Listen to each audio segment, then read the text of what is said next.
Alors ça y est Olivier, on attaque le jardin aujourd'hui? Non Julia, aujourd'hui on va poser des pavés autobloquants. C'est les pavés qu'on voit là-bas? Oui, c'est ça.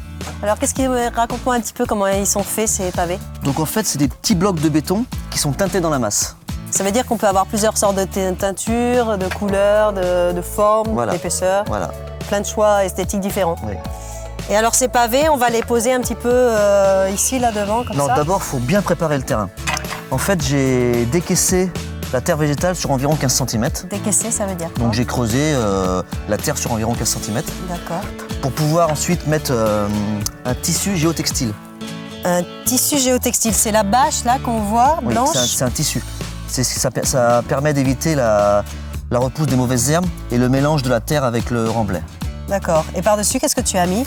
Donc c'est un tout venant, en fait c'est un mélange de gravier et de sable qui va nous permettre d'avoir une base solide pour la pose des pavés. Et là-dessus, on met les pavés. D'abord, on va bien damer le support. Eh bien, allons-y.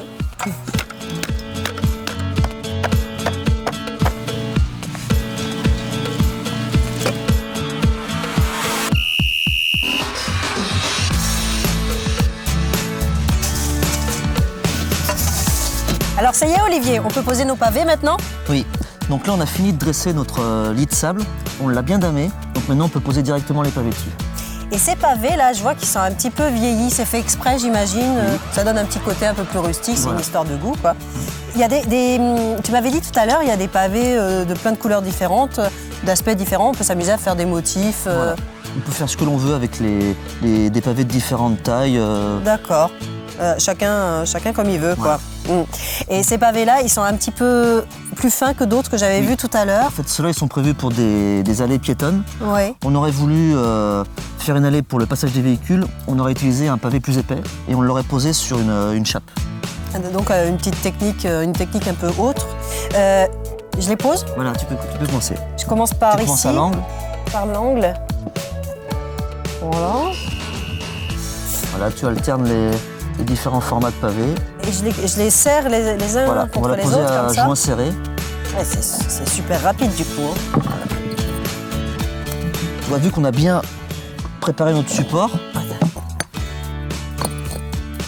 Oui, c'est l'avantage. On a perdu un petit peu de temps Enfin, on a pris du temps à préparer le support, mais alors après, ça va très très vite. Alors.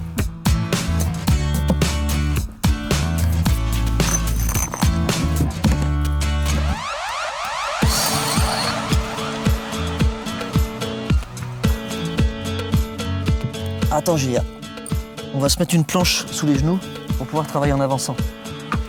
Ça risque pas de déplacer tous les pavés qu'on a posés? Non, on a bien damé notre support, donc il n'y a pas de souci, on peut monter dessus. D'accord. Et tout à l'heure, quand on aura fini, on viendra sceller les pavés d'extrémité pour bien bloquer tout l'ensemble.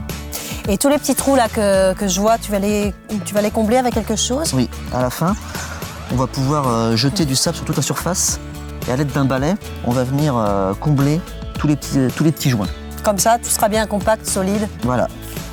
Ok.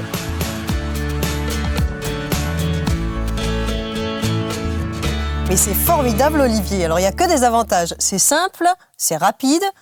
Au niveau de l'entretien, c'est aussi simple aussi? Au niveau de l'entretien, c'est pareil. De temps en temps, il faut pulvériser un petit peu d'antimousse et c'est tout.